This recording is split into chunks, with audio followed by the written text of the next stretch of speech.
Today is November 24th, 2012. We are at the Sedona Public Library in Sedona, Arizona. I'm interviewing Edward A. G. Sanicki,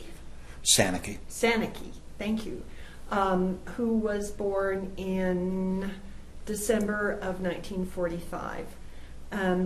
My name is Jolene Pearson. I have Ed Uzimiskis on camera and Dan Aragaki as an observer. We're working with the Sedona Public Library in conjunction with the Veterans History Project of the Library of Congress.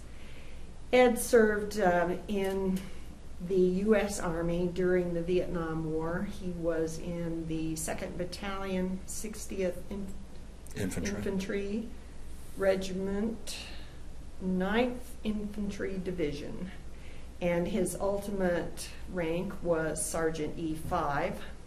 He served during Vietnam, as I said, and I'm going to, since I'm not good with Vietnamese, I'm going to let him pronounce the places when we get to them. But Ed, first I'd like you to tell me a little bit about your family background. Okay, I'm second generation. Both sides of the family, Eastern European, Russian and Polish.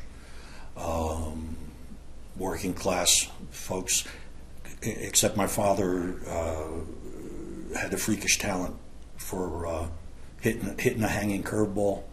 So I was brought up the son of a baseball player. He played for the Phillies and assorted minor league teams, and we traveled all around the country. It was like an Army brat kind of upbringing, where we moved around quite a bit. Without all the discipline, probably. Yeah. But a great way to be brought up. Yeah. All right. Great. Were you drafted or did you enlist in the service? No, I was drafted. And where were you living at the time, and what were the circumstances? I was living in Old Bridge, New Jersey. Actually, my family was living in Old Bridge. I was going to college, nearby State College in New Jersey, when they caught up with me. Okay. And did you pick the branch of service, or no. were you just told you're going to be in the Army? No, I was told I was going to be in the Army. Okay. Where'd you go for your initial training? Basic training was in Fort Dix, also in New Jersey, and pretty standard training. And then was assigned my MOS, my military specialty, and be damned if it wasn't infantry. So I went from my advanced individual training down to Fort Polk, Louisiana, in a place they call Tigerland. Tigerland. Well named? Oh, yeah. You'd line up for meals, and of course you're at parade rest, and one guy would go in and you take a step forward, and while you're killing time there, they had posters on the building walls of the 5 kinds of poisonous insects and 3 kinds of poisonous snakes you were likely to encounter. Oh, wow. So now, being out here in the Southwest, it doesn't sound as impressive as when you're from New Jersey. How were you able to adapt to the training pretty easily, or was it difficult for you? Well, I was a guitar player in Greenwich Village 6 months before, so it was a bit of a shock. But one thing the military taught me is that human beings are amazingly adaptable creatures. Okay. And this was in 1968? It was late 68, okay. And by the time I'm done with training, it's February of 69. Okay. Did you go, did you have leave after basic training? Yeah. I went back to New Jersey and then went to Fort Lewis, Washington to head out to Vietnam from there. Okay. So you went from one end of the country, on the east side, to the south, and then to the northwest. Yeah. So yeah. Join the Army and see the world, right? Or at least see the country, or yeah. some spots of it. Yeah. I saw Mount Rainier in the distance. That's my experience with Washington. 1 day out of 10. Yeah. And what time of the year was that you were there? The rainy time of the year, of course, in well. Washington. That's just early spring, I guess, late. No, it would have been February. Okay. Yeah, in that part of the country, rainy time could be. Yeah, any- but I was coming from the east where it was snow, and it wasn't snowing, so it was spring. So you were In my glad mind. of that. Yeah. How did you say you spent some time there? What were you doing? Were you getting any additional training? Oh no, Fort Lewis was just out processing for Vietnam. The training I got, the secondary training down in Louisiana, was infantry, but it was an 11B, the MOS, is a straight small arms infantryman. I was designated 11C, which is a mortarman. So for 1 week during all the training, the 11Bs went and worked on a machine gun, and we were sent to mortar school. Okay. But that's it. Okay. How did you get to Vietnam? Flew out in a jet. I guess it was a 707 at that point. Okay. Commercial airliner or? Yeah, I think somebody in the government owned it, but it was. Yeah. Okay. There were always rumors that Linda Bird Johnson owned the airline. Okay. And did you fly directly to Vietnam? Yeah, directly stops in Hawaii and Guam. Okay. And where did you land in Vietnam? I landed in Cam Ranh Bay.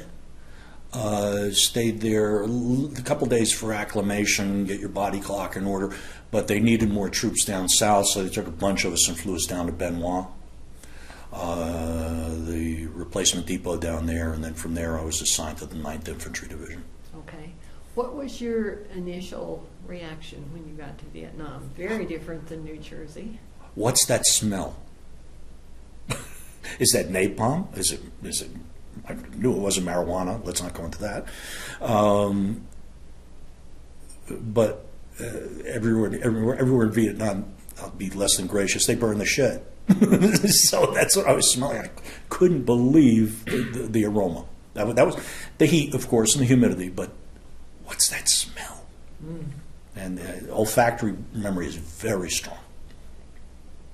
So we blindfold you and take you back. You'll know. Yeah. All right. He let me smell a mangrove swamp from it. I was in Puerto Rico 30 years later, and got into. We took a little tour, boat tour, and we got to a mangrove swamp, and poof, I was right back. Wow. Yeah. Okay. What was your? You tell me just about your experiences in Vietnam. Whatever you would like to tell about that. Sure. First of all, where did you, when you went to where your initial assignment was, what, were you living in tents or were you living in? We were living in the field most of the time. I was assigned to an infantry unit that was called a Recondo unit. A lot of helicopter assets, and essentially we were very small units. I don't know training for recon. What they did was they took platoon size or maybe company size, put us in helicopters, and send us where they had intel that there would be, in the hopes that they would, the VC or there were NVA in the area, would attack that small unit, and then all the helicopter assets in the world would come down on them. So we were bait. We were essentially like a fishing pole. So you don't get anything there, reel them in. Over there, reel them in. So 5 times a day, 8 days out of 9, 9 days out of 10, would be up and down, up and down, up and down. So did you go to more than one place in a day? Oh yeah. If we didn't hit action, would march through the Nippopom for an hour or so, back out. It's all one big landing zone, Mekong Delta. So if we didn't hit anything, marched out into the middle of the rice paddy, down would come the choppers again, up, down somewhere else. Wow. Well, at some point you must have drawn some fire. I was wounded 3 times. So, So let's talk about that. Yeah. Tell me chronologically. okay. Pretty new in country. Interesting thing, because I hear the reports coming from subsequent wars. I was the second oldest guy in my platoon, and I was 23. Wow. There was a Lithuanian fellow who was 24, and he and I were tight, because we'd be lying there and looking at the 19-year-olds going, don't do that, you're just going to piss them off. and very young, the age of those kids. My squad sergeant, very close friend, subsequently from North Carolina, was 18. Life and death for 7 guys at 18. Wow. And VA turned him down for post-traumatic stress disorder. They said it was a pre-existing condition. He had no pre-existence. How could they do that? Any case, a side story. How'd you feel about taking orders from an 18-year-old? If he knew something I didn't, I was going to listen to him. He had experience in country on his side. He had a 6th grade, maybe an 8th grade education. I had 3 years of college. Didn't matter. The big equalizer is he knew where to put his left foot after he put his right foot. And that's, it's raw. It's right down to that. Okay. Yeah. All right. And the mix in '69 was pretty interesting with draftees, because they'd gone through the bread and butter of draftees, which is the high school graduate. So they're taking guys like me out of college, and they were taking high school dropouts. Mm-hmm. And it made for an interesting dynamic in the platoon. Educated guys, and certainly not stupid, but ignorant in many cases. But no, he knew what was what. I took orders from him. Okay.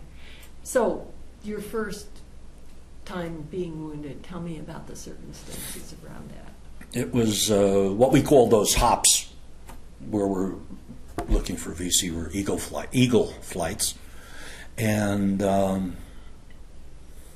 we came down into a hot LZ landing zone. And you could tell helicopters make this tremendous amount of noise. And we were in groups of 9 helicopters at combat speeds. And I'm one of those guys who sat in the doors of helicopters for the whole year, which is interesting because I'm afraid of heights. You put me on the edge of a building, but centrifugal force, not a problem. But you would look out the door of the chopper, and there would be green smoke, purple smoke, yellow smoke, which is the way the spotter helicopters marked where we would land. If it was red smoke, they were taking fire. And we would take fire as we came down. So that's that scene from Saving Private Ryan where the gate goes down 5 times a day. All right? But it was a hot LZ. We got in, spread out. It was the beginning of the rainy season. It was about 3 inches of water in the rice paddy, mud in the rice paddy. Hit the deck, got down.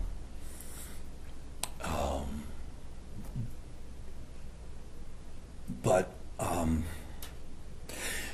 Willie and Joe, as a World War II, Bill Malden, World War II cartoonist. And I was in a library years later, and I came across one of his cartoons, and it just sums up the infantry in that situation. It's the one fella calling out to the other fellow out of frame. The bullets are flying. I can't get no lower, my buttons are in the way. And that's how you feel. So bullets are flying everywhere, and in any case, we settled down the situation. Because they were in the area, they kept us there overnight, figuring maybe they'll come and attack us. So I had a night watch, 2 a.m. watch or whatever. And it's an L-shaped ambush, so it's shaped like this, and we're looking along the axes of the L. And I noticed in the dark coming up a rice paddy dike from behind us was a VC. I could see he had his rifle. There was moonlight that night. I could see he had his rifle slung over his shoulder and whatever. Well, I was waiting to get a better shot, or I had buck fever. I don't know to this day which, but I did not shoot the other arm of the L. The guy who was on opened up, and myself and my partner here, we both jumped up and started shooting. And for some reason, my buddy took out a grenade. And I could see out of peripheral vision what he's doing. He took out a grenade, and our target's 35 feet away. So he realized, he throws it, and you could just about see the light bulb go off in his eyes. What the hell am I doing? So he throws it with all his might. I see what he's doing. I dove. I was a little slow. And when the grenade went off, it hit me in the thigh. Oh my gosh. Down.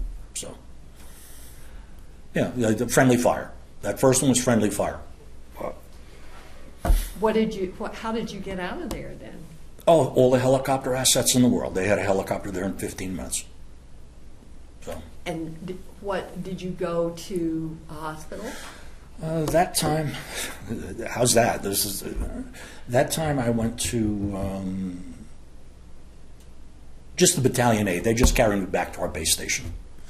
It wasn't bad. I'd have to say, being wounded 3 times, the first 2 were John Kerry wounds. You know, good enough for Purple Hearts, probably not good enough for federal office. Pardon me, I love that. That's mine. Footnote that when you use it. Yeah, so I just went to a MASH unit that was in our base. Okay. Yeah, that's how Americans now recognize them. And so the next day you were right back in action? I had light duty for a bit, 3-4 days. That's the thing, light duty. If you get up every morning and know you have to do it, you're resigned to it. But if you get wounded, you've been wounded, so you got a little experience there. And, they give you light duty. We'll let you know when you can go back to the field. Well, you have a chance to unravel a little bit and say, I don't have to go out tomorrow. That's great. I don't have to go. And then they're going to send me out. I'm going to have to go out tomorrow. Which is a very different experience when you went out today and you go out tomorrow, you just wake up and do it. And it happened to me 3 times, being wounded 3 times, that I got really shaky. And the last 2 were within 10 days of each other. So that's when I learned what the heaviest thing in the world is. It's the human head. I couldn't lift it up anymore out in the field. I was a radio operator by that point, so I just kind of stayed down. I couldn't lift up my head anymore. I did my job, but I wasn't returning fire. Okay. What about that the experience? Well, what happened when you went out first time after being wounded and you had been dreading it and you? As I said earlier, incredibly adaptable creatures. It was, after we touched down at the first LZ, I was fine. I don't know that I was fine, but I had no recollection of it being abnormal. Okay. A few months went by, and what was the second one? Oh, it's wonderful. They're beginning to fade out. The second one, I remember the third one. It was a booby trap. Well, let's go to the third one, and maybe you'll remember the time. You said they were only 10 days apart, and how far apart was it from the first? 3-4 months. Okay. Yeah, 3 or 4 months. So you're still doing the same thing. I can't remember that second one. I wrote these all as essays when you know my son Scott. Mm-hmm.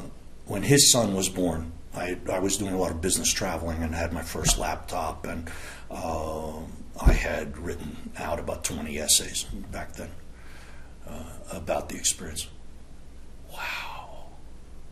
you know how hard I've worked to forget these things? Well, good job. I You can't forgot wait to that tell them second. in group. So, the third time that you were wounded, were you still doing the let's go be the targets kind of operations? Oh yeah, we did. In fact, we did the helicopter landings all day, and the 9th Infantry is in the Mekong Delta. We had no operations longer than 72 hours. They brought us in to dry us off because we'd rot. The ringworm, jungle rot, whatever. Our operations were limited to 72 hours. So as I said, that first time they left us out overnight. They could have, and they never did, leave us out a second night. But they would never, ever, bring in somebody else and replace us, fly us back, put us in dry socks, give us a hot meal, and send us out again. One of the brigades of the 9th Infantry actually lived on troop ships. They didn't have barracks. Wow. It was that wet. Yeah. Second time, there was the hand grenade, the booby trap, and the RPG round. Okay, that's how I remember them. I can't remember the situation on the booby trap, but the RPG round is, okay, I'm back out. I'm a radio operator. Which makes This you one heads to the big real. target. This one heads to the hard spot.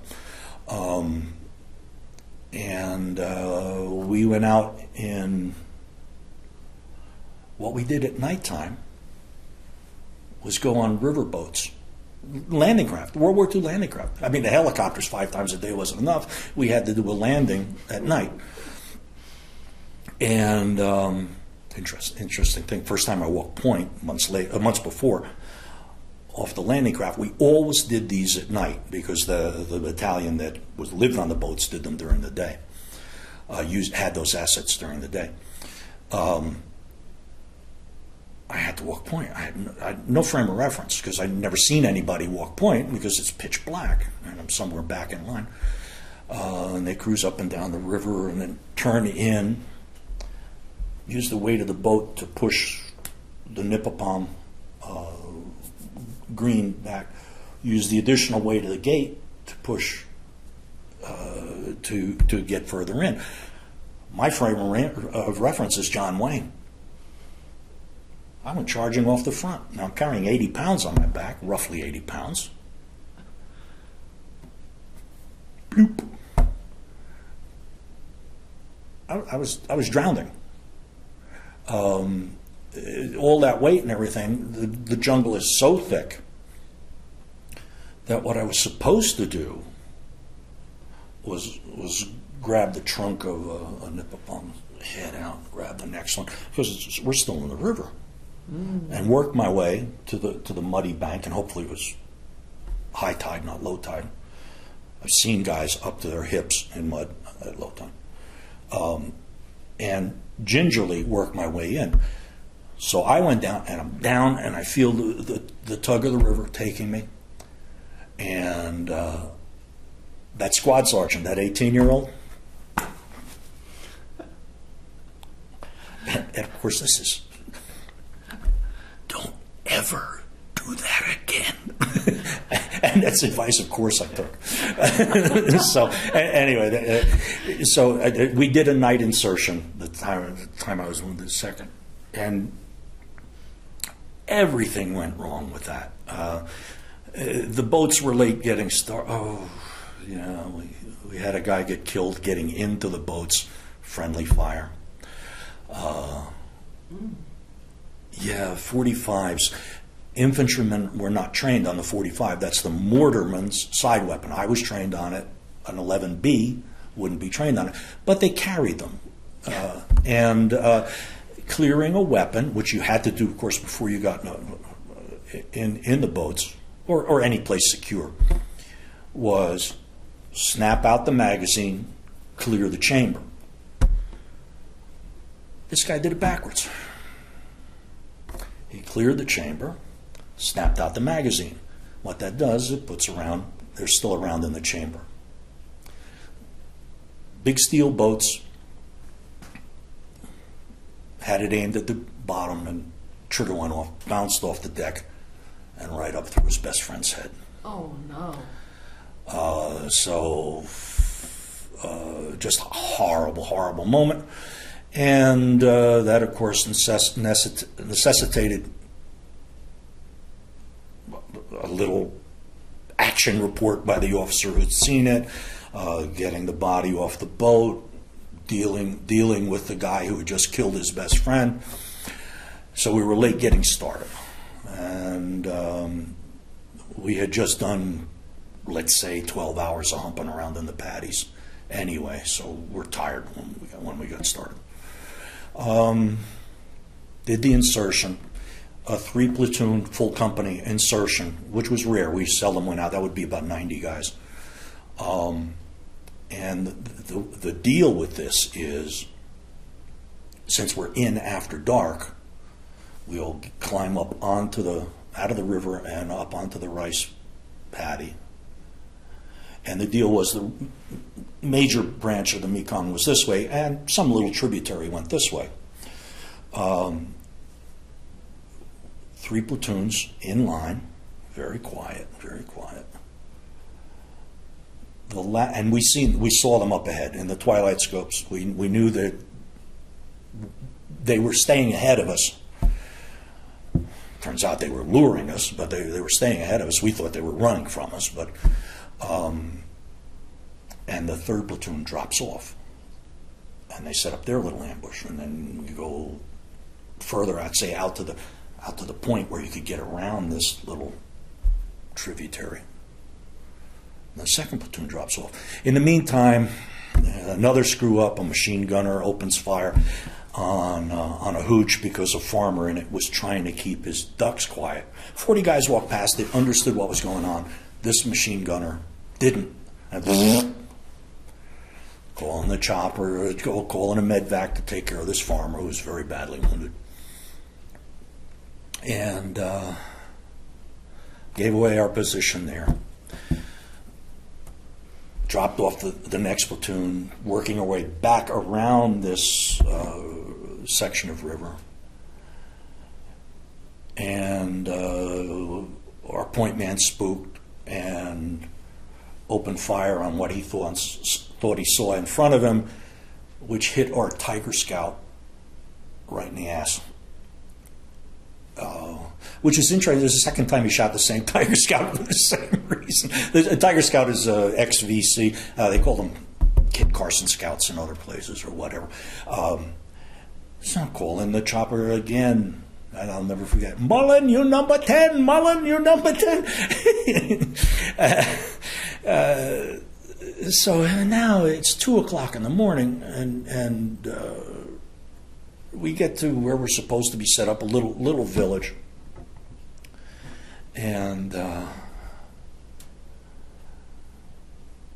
we broke a rule. The military term is no soft.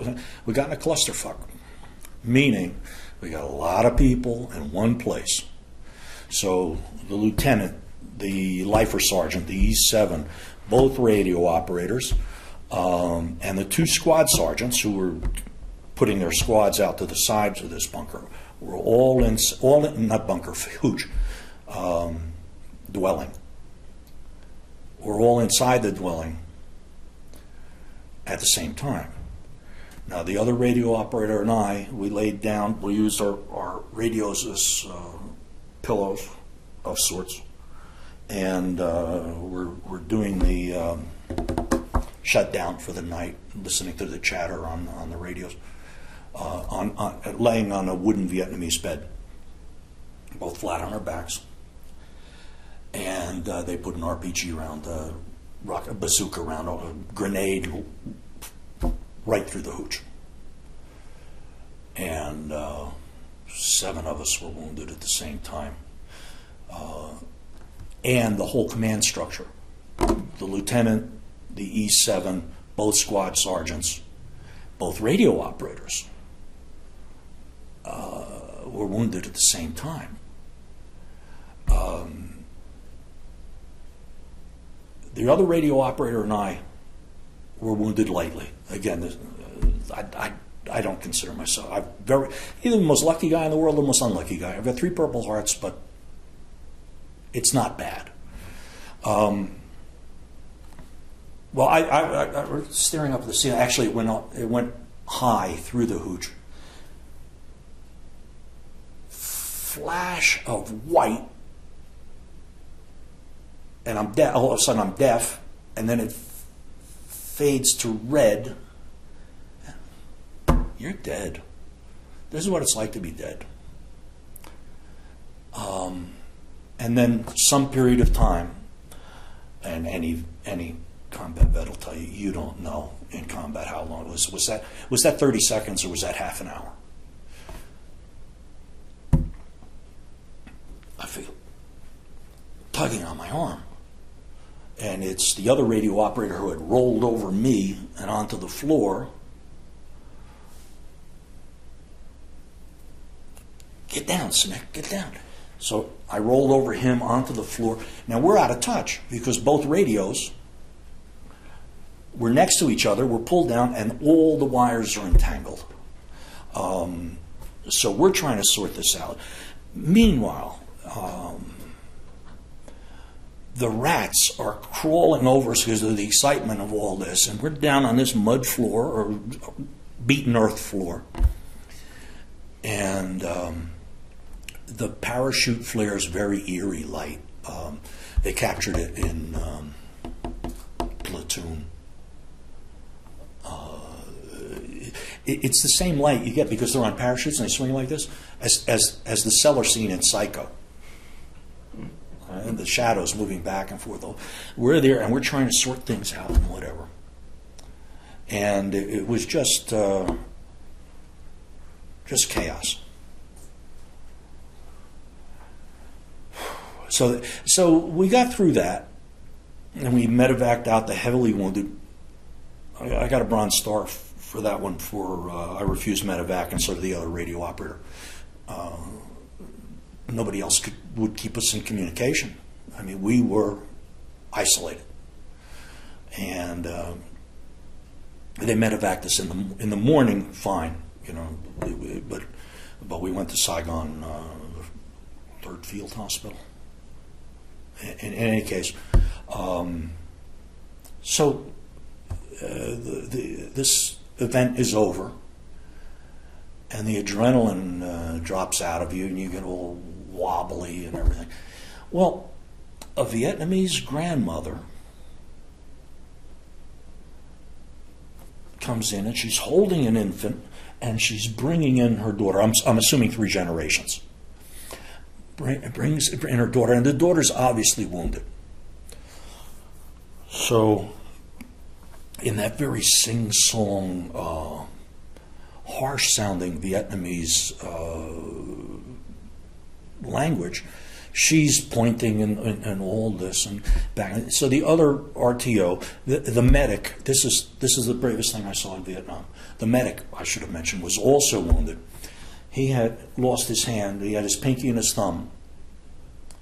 He gave himself a partial shot of morphine, wrapped his hand, and tended to the other wounded. Wow. Never saw him again. Of course, he disappeared. You never see these guys again when they go to the hospital. But just an incredible moment. And the grandmother hands the baby to me.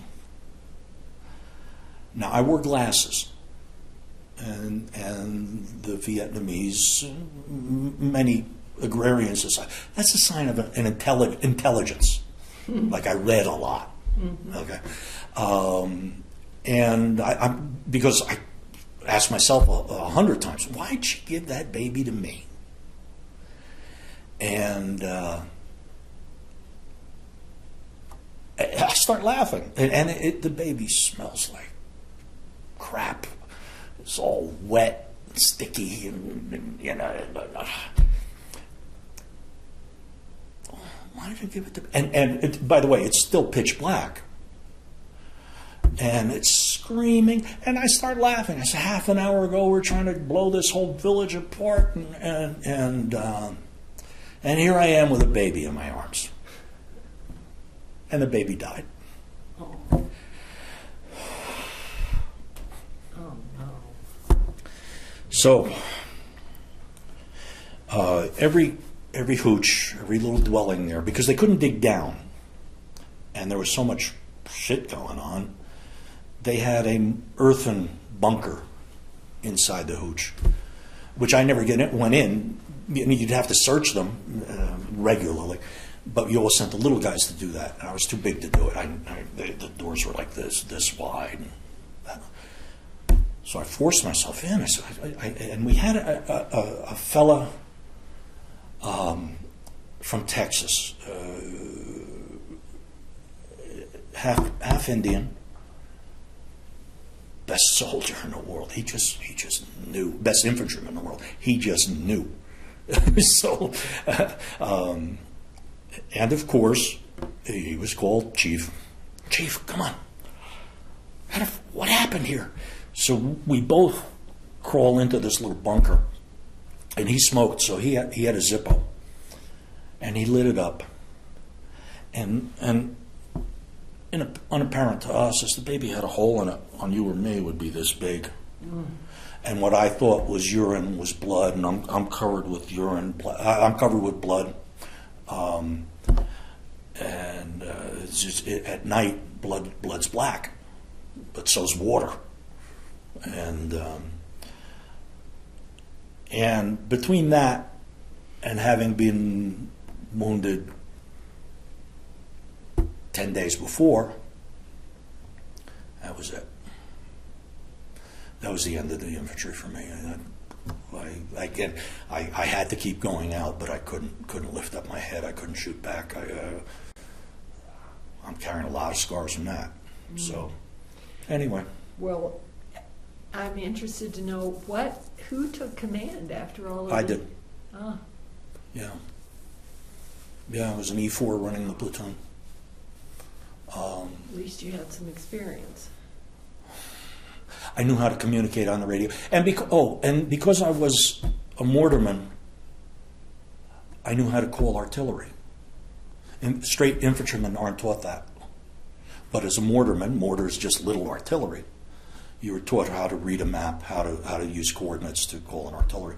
So I was the logical choice. And being a draftee, I was told a very wise thing subsequently when I was stationed down in Texas. A lot of the infantry was draftees. And like myself, some of us got rank to E5, some of us got E6. But we were still draftees and tended to be a little cocky. And a sergeant major for the battalion I was with in Texas had an NCO meeting. We were all there. And he pointed out something to us. You young NCOs who are draftees, you say you didn't volunteer? The moment you accepted that rank, you volunteered. And yeah, he had me. I wanted that rank because I wanted me making as many decisions as I could rather than somebody who I didn't particularly trust. And once I had the experience, I knew who to trust and who not to. Mm-hmm. But yeah, I ran the platoon that night, and that's one of the Bronze Stars for that. So you got out the next morning? Yeah, I got medevaced out. And was the rest of the platoon evacuated too? It was all hit and run down there because it wasn't like jungle where you could move any distance undercover. The helicopters could see you everywhere. If you didn't stay right in the wood line, you were exposed plain of day. In the dry season, these rice paddies are so big and so flat. I did not see a rock or a hill the whole time I was in Vietnam. We used to lose, would be pursuing VC, they'd be running. We used to lose them in light refraction off the paddies. the Mirage, the effect that you see on a highway, if they got 400 yards in front of us, they didn't have to hide behind anything. We couldn't see them. Hopefully it worked the other way, too. Yeah, it certainly did. But once we both saw each other, it was very, very rare that they didn't run. Wow. Because they knew if they had a very limited amount of time. Maybe there were only 20 of us, and very commonly there were only 20 of us. But within 5 minutes, there could be 200 of us. So they ran. As you or I would. Exactly. Absolutely. So when you were wounded that last time and you were medevaced, where did you go? Third Field Hospital in Saigon. And what was your treatment like? Hospital treatment. I wasn't, to my mind, badly wounded. I was ambulatory. Again in the legs, so 3 times in the thighs. Peripheral stuff too, but all shrapnel. The treatment was good. Interesting, they sent home the PR department sent home to my local newspaper. My folks sent me the copy of the little article about my local soldier wins 3rd Purple Heart. And I thought that was an interesting verb. But the photo, they took a photo of me in the hospital and my chest shot now.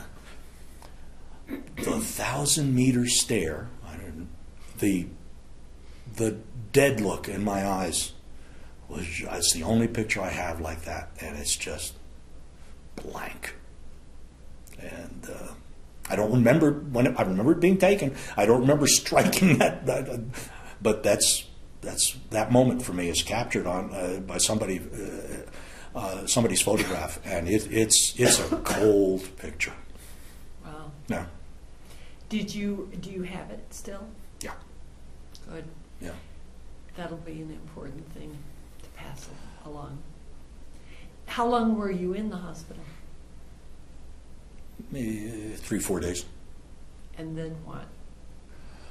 Out to Benoit, hitchhiker ride.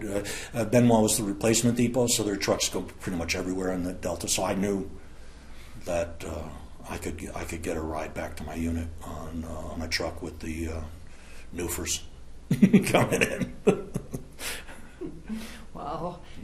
Did you try to give them any benefit of your experience? No, I was yeah. What I did was I still probably had that 1,000-meter stare, and that thing as an infantryman at the hospital, and again, 3 times I was wounded. They keep cutting off your boots. Don't take my boots! I finally broke them in. Cut them off. You couldn't bring. I mean, it took about. The most septic things you can think of are the Army infantry boots. They wouldn't let them in the hospital. Mm-hmm. In fact, they'd cut off our clothes, or you'd take off your clothes before you went in. But yeah, no, I didn't impart anything of note. So you went back, and you were still the radio man. Yeah. Yeah, now, and I did that for about another 2 months. But the E7 that we had at the time, everybody hated him but me, because he was strict. He was, well, I don't know, maybe 1 or 2 other guys. Really hard disciplinarian for Vietnam, where you could be fairly lax on discipline. But he was keeping guys alive. I'll put up with a lot of crap if I know you know your stuff. And we were on a night ambush, but we were in walking distance, maybe 2-3 miles from our base camp. And we're walking the direct line back, and we take a bing. Somebody a quarter mile away sniped at us, a shot or 2.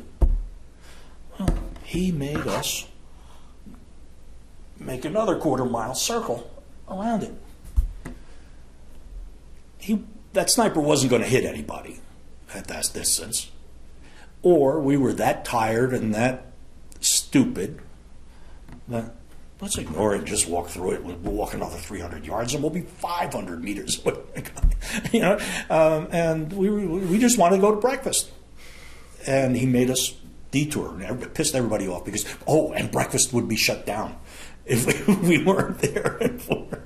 Dear. So how's that for callous? I'll put my life in danger as long as the eggs are warm. Wow. So did you get breakfast? Yeah, we got breakfast. Good. What? When was this? Was it in 1969? Yeah, 69. This is probably about July of 69.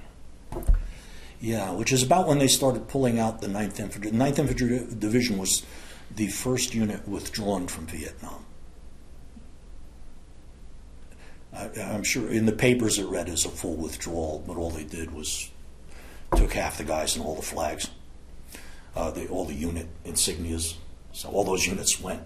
Well, the unit insignias went, but half the guys stayed with another division. Oh, gosh. Yeah. So. Were you one of those half guys? I was mentioning to Ed here before start. I was the shortest. I had the least amount of time left in country. In my company for 6 months. They took them all down to the guys who had arrived just before me and sent them to Hawaii. And then it was me and anybody who was newer than me stayed. And the key thing there is that's my support structure. Mm-hmm. Not only was it the slap and insult that I didn't get to go, the injury was we had worked together for so long, and you do that to a hockey team, they're in trouble. You do that to an infantry platoon, it's disastrous. What? And all these guys we knew, and they backfilled with guys, same situation from other units. We didn't know them, and they didn't operate with. This was a unique way of operating in the Delta with these Eagle flights. It's just punchy, and I had just been wounded, and all for the third time.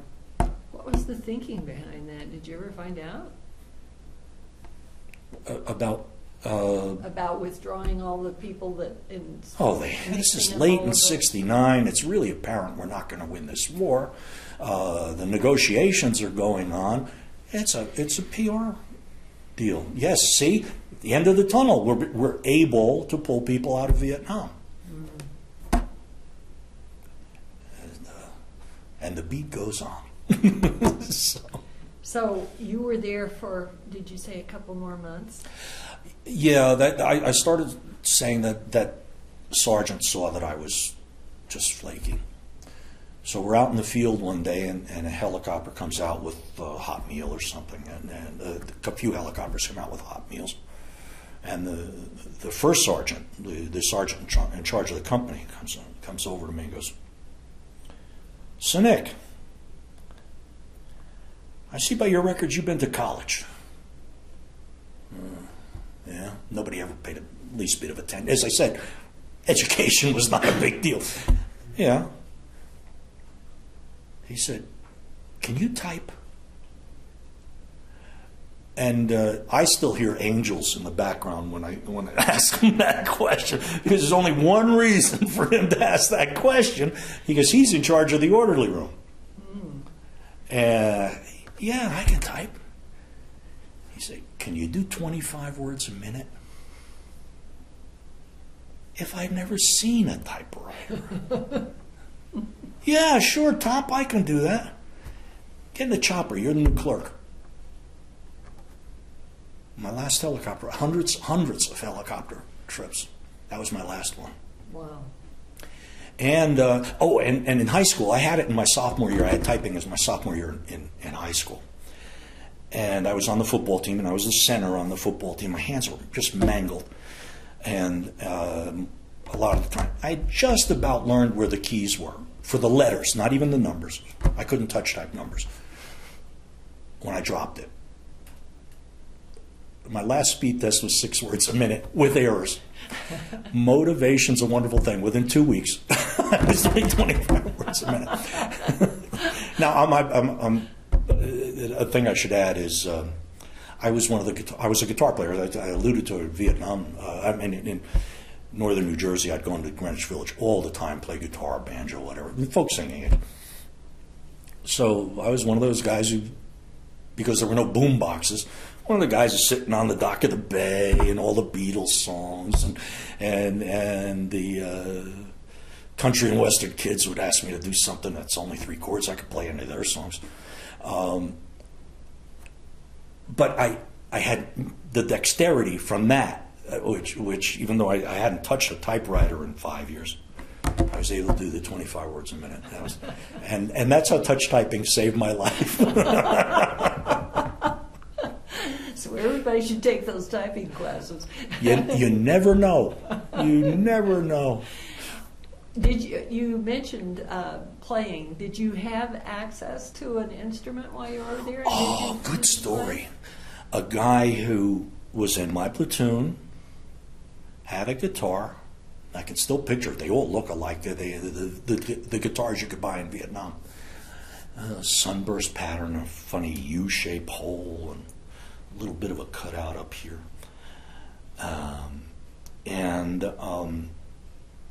He was derosing. He was leaving Vietnam.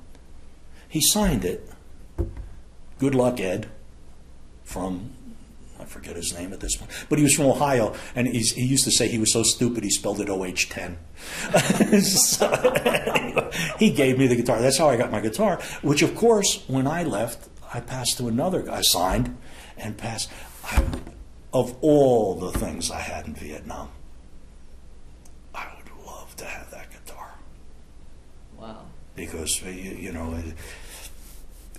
had a company club for the times when we were down, and it was a great memory. It was sing along with Mitch with Hardened Killers. So you provided your own entertainment. Yeah, you had to. There were no boom boxes. There were no MP3 players, of course, or anything like that.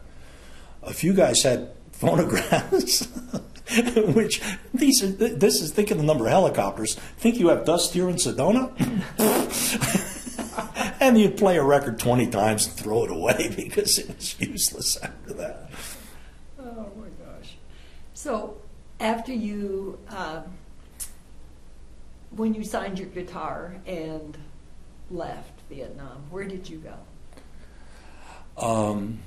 Well, okay, after I was offline and clerking and knew I would live through it, because we only got rocketed and mortared back at base camp.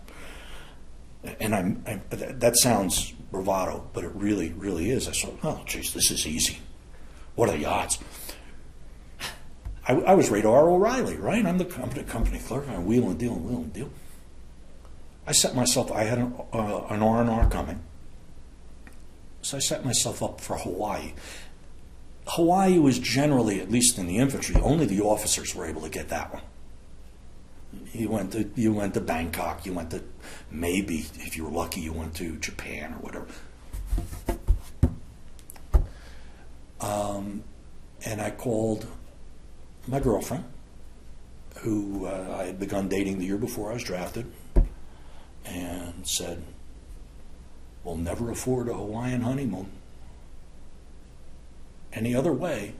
They'll pay for me both ways, and if we get married, they'll pay for you going back. So we were married in Hawaii. I was married on Waikiki Beach in Fort DeRussy. 4 days later, I went back to Vietnam. She went back to New Jersey. Wow. Ancillary story. 10, 15 years after Vietnam. And we didn't talk about Vietnam 10, 15 years after Vietnam. I'm at a cocktail party, and subject does come up. And I said, well, again, I'm an urban, somewhat urbane guy. I was older than most of them. I was better educated than most of them. I'm pretty lucky. It didn't affect me. And my wife's jaw dropped. She said, I cried all the way home. Because I didn't know who I married. Forgive me. It's okay. But I was oblivious to it. Do you need a minute? No, I think that was my that was my little moment. Okay. Yeah. When you got back after getting married, how much longer were you in Vietnam? I still had 9 months in the service. She was pregnant with Scott 10 minutes after I got back, and I used to say that, and she used to say, "You're giving yourself 7 minutes too much credit."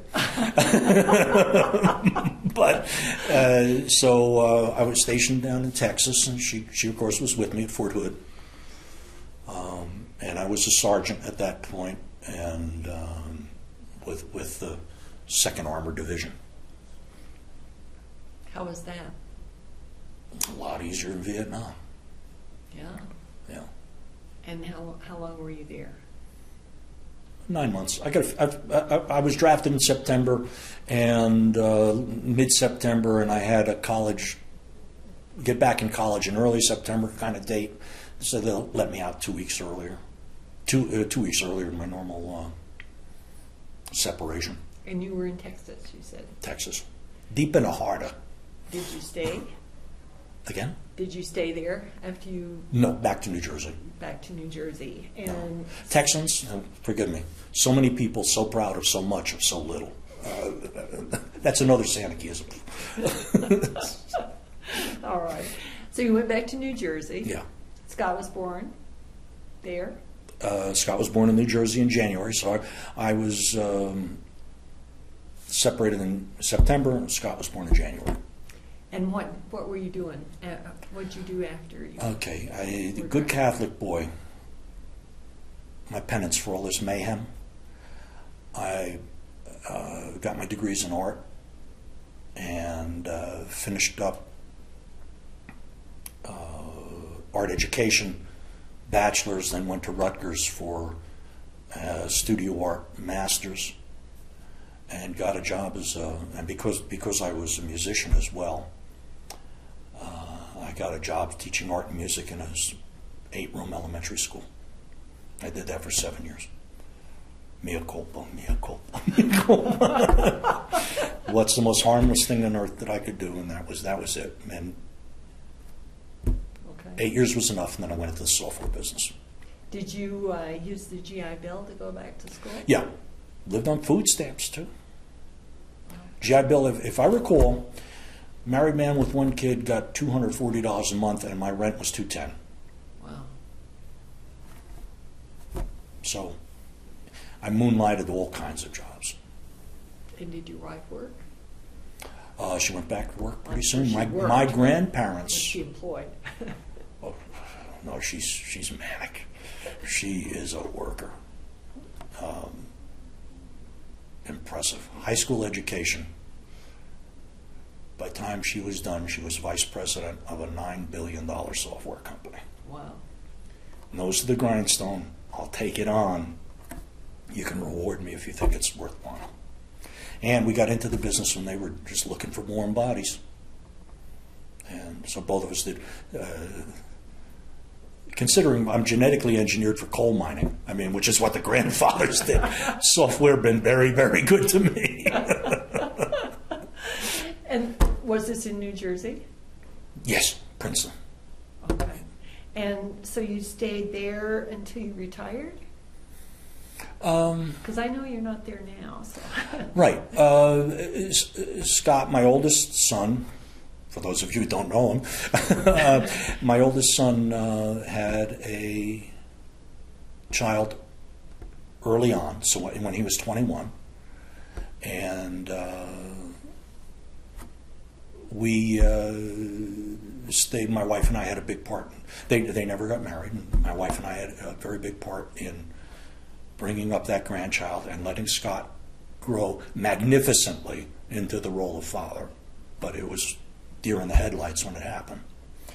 Well, in San Diego, the younger son is a chiropractor, has moved to San Diego, and now the second generation of that generation is coming along. So I have a 4 and a 1-year-old and a 21-year-old back east, and the little ones. And we're doing the same thing. We're having a big part in the upbringing of those two children, because there's no family there.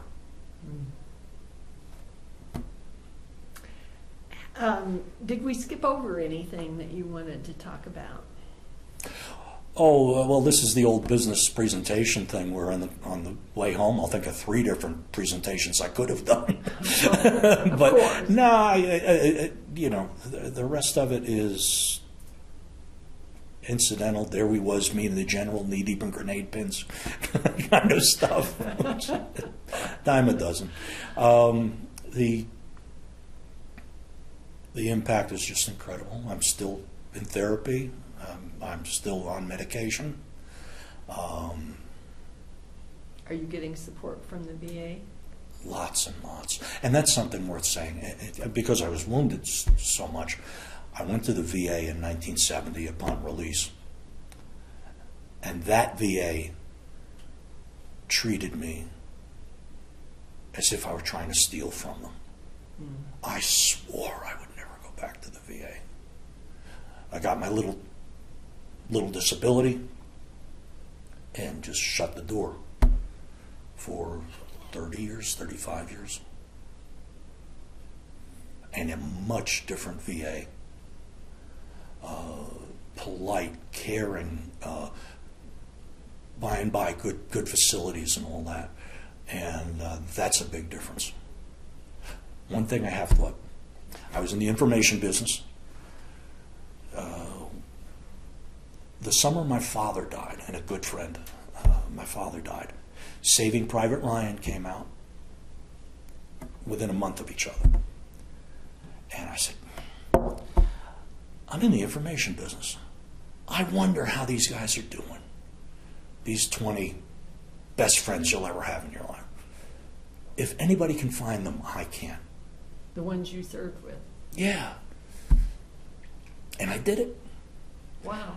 Of course, it was pre-9/11, so I had orders with, 69 is when they switched from service numbers to using socials. So I had my orders, which had the names of other guys in my platoon and their social security numbers. And if you knew a comp or whatever, you say, you can find out where this guy lives. Or I did the nascent internet at that point. The ethnic names. Yeah, I remember he lived in Minnesota, and he was Italian. There are not 6 Italians in Minnesota. I bet if I emailed, and I had a very nice email. Hello, I'm so-and-so in 1969. I served in Vietnam with your name here. I was wondering if you might be a relative. I started hitting them. So, first 2 guys I met in my platoon, you can't make this up. Their last names were Zilch and Loveless. So I could find Zilch. Mike Thompson, his best friend, what do? Too common. Can't find the black guys, the names are too common. The Hispanic names are too common. The way you find them is organically. If you find Zilch, you knew where Thompson was. All right? And yeah, we I ran a couple of reunions.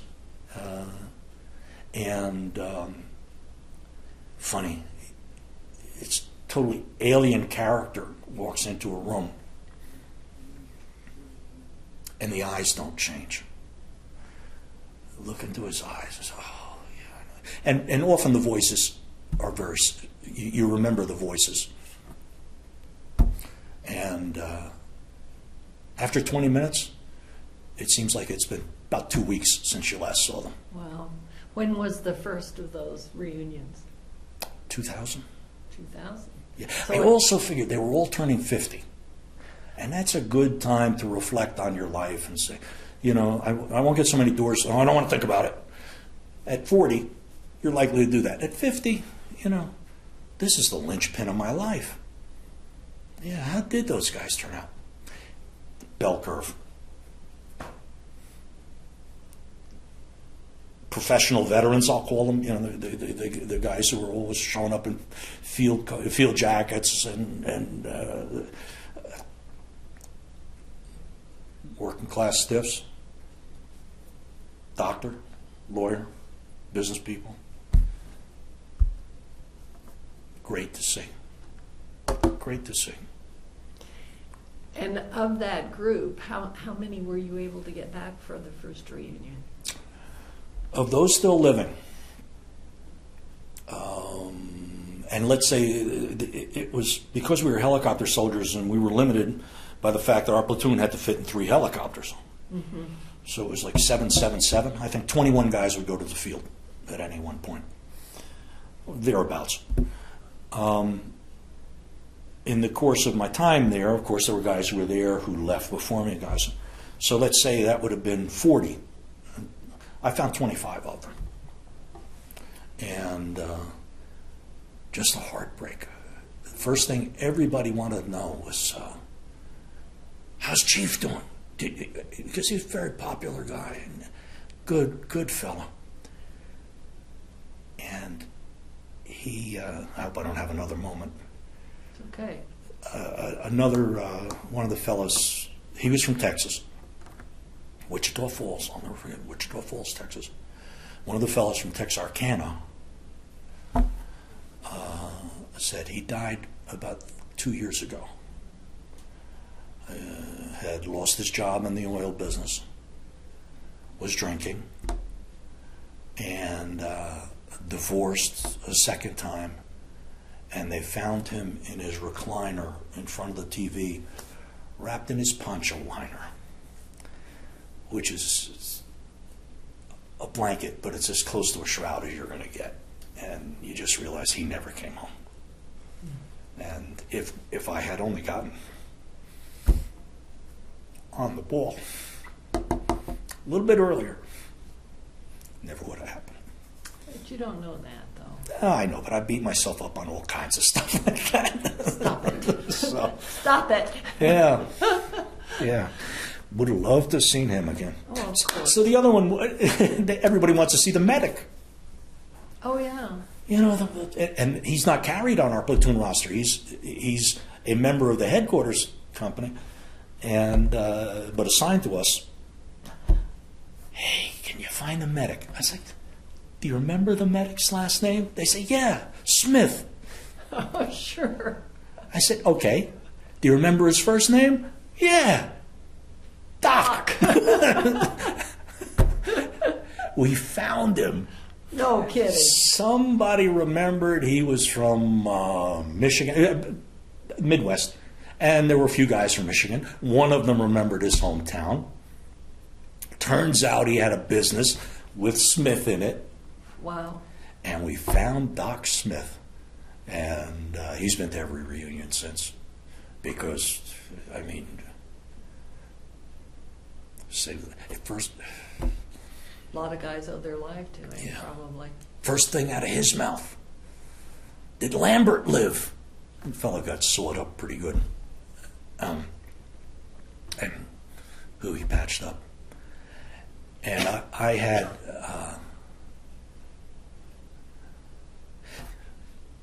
we're in a rice paddy. They open up on us. Lambert's hit by a machine gun.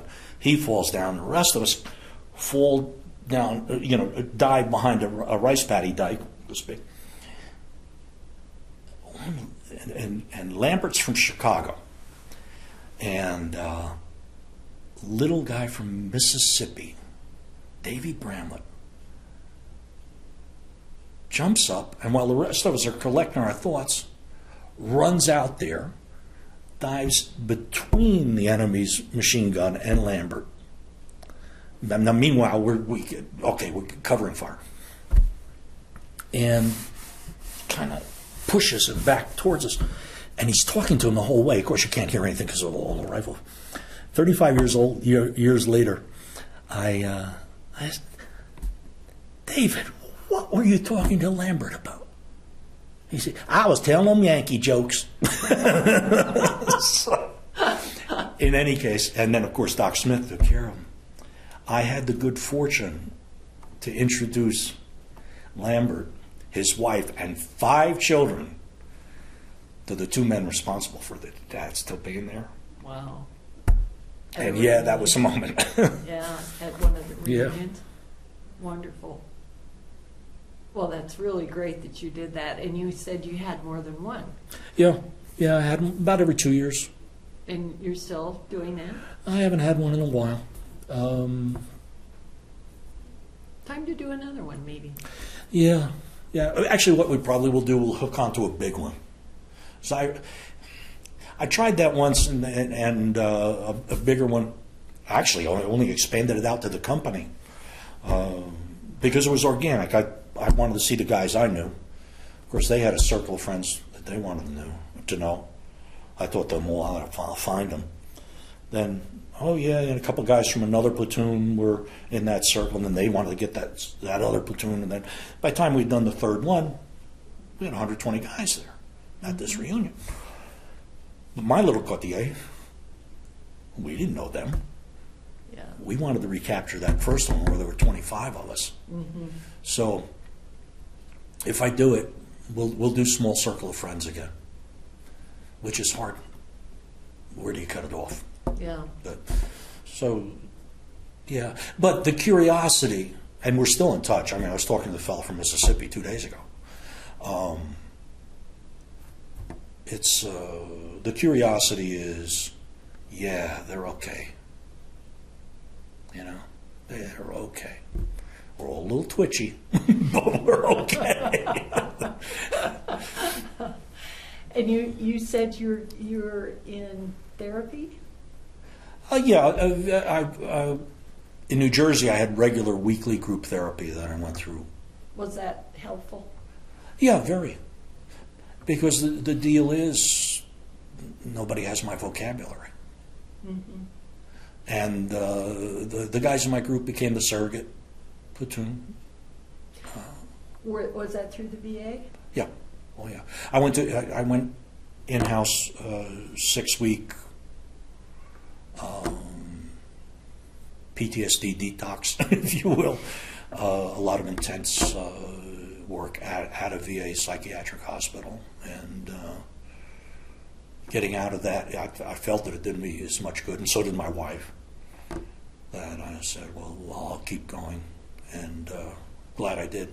And then we moved to San Diego. I made a transition. They do things a little differently there, but I still have people I see regularly there, psychiatrists, psychologists, and a group of buddies now.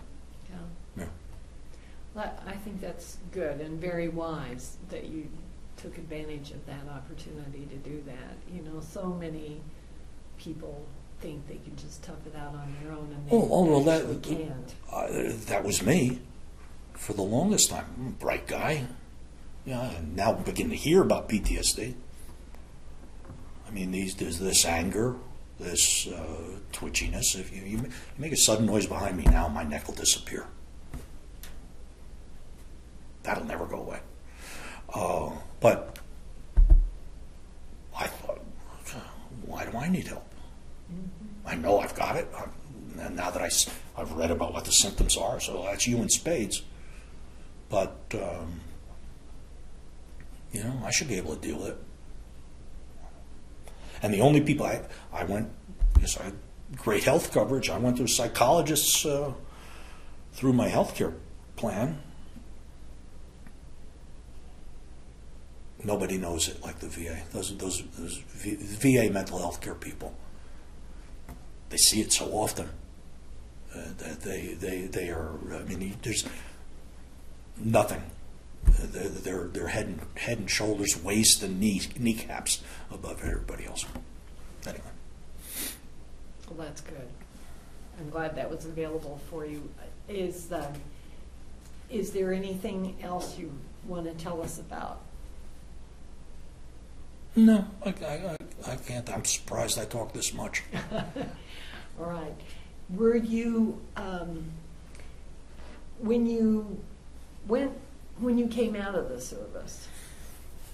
Did you, and reflecting back on it, was it pretty much what you thought it was going to be, or was it entirely different? What, the reception? No, well, let's talk about that too. You were in a very unpopular war. Oh, yeah. What was your reception like when you came home? Hey, Ed, you haven't been around for a few months. Where you been? It's just... If I didn't have a field jacket, nobody would know.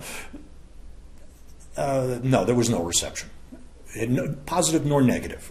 I mean, I didn't see any of this, spit on the guys returning. Well, I didn't see any of that. Well, that's good, And because that was shameful.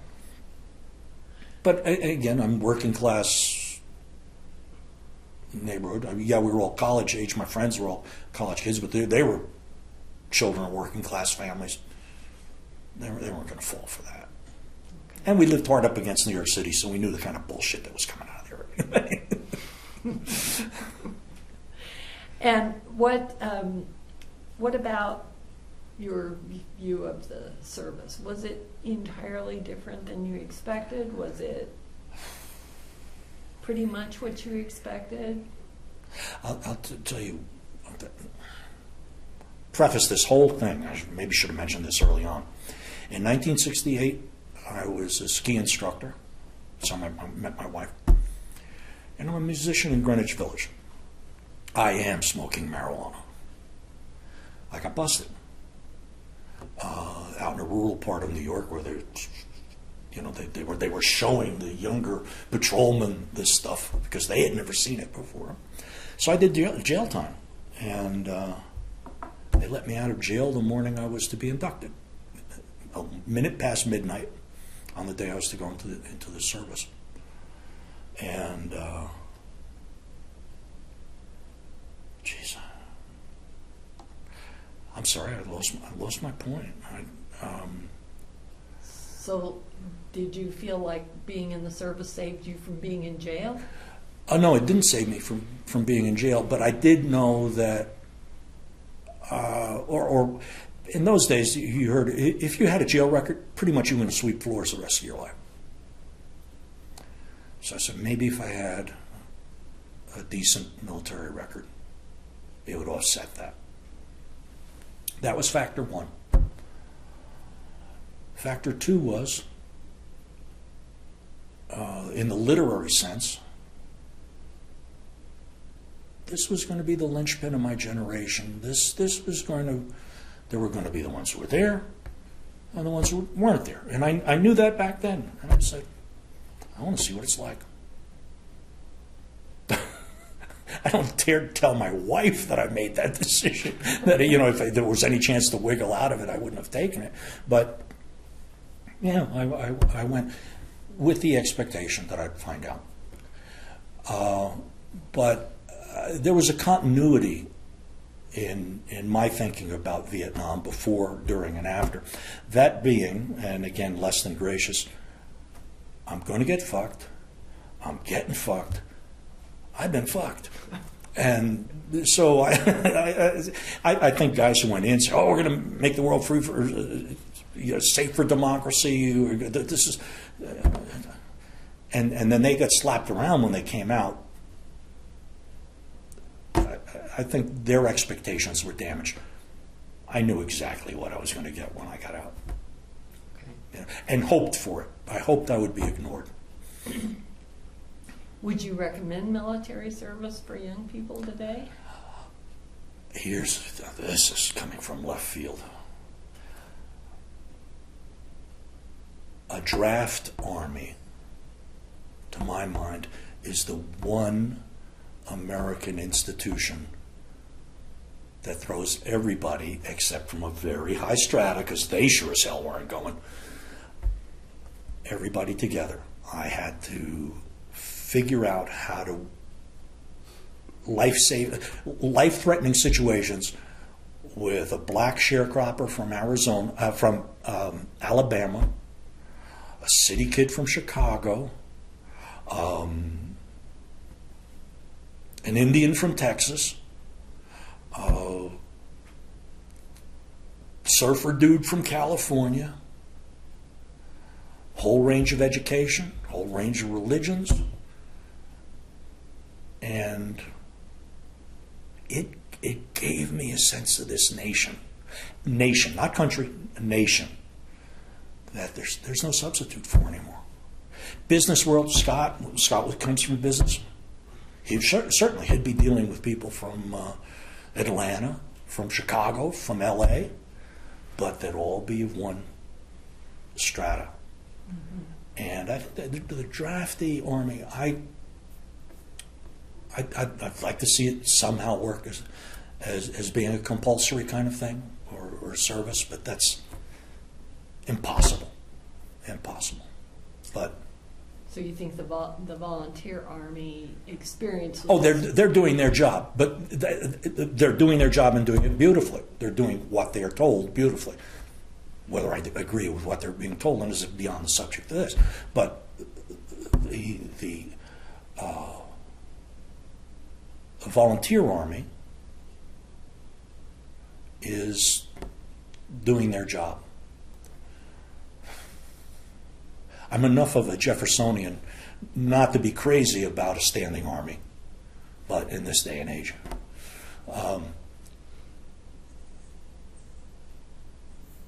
I don't really have much more to say about that. A drafty army is an institution or drafty national service of some kind. I mean, it doesn't have to be a military thing. Is of interest to me. I think it's a pipe dream. But if it were possible to have compulsory service of some kind, you would be in favor of that. God, I wouldn't wish wartime infantry on anybody. I didn't wish it on the VC, for crying out loud. But service. Get to know your neighbor. Okay. All right. Anything else that we've skipped over that you wanted to go back and talk about? No, I don't think so. All right. Well, thank you very much for participating in the interview, and thank you for your service. Well, thank you.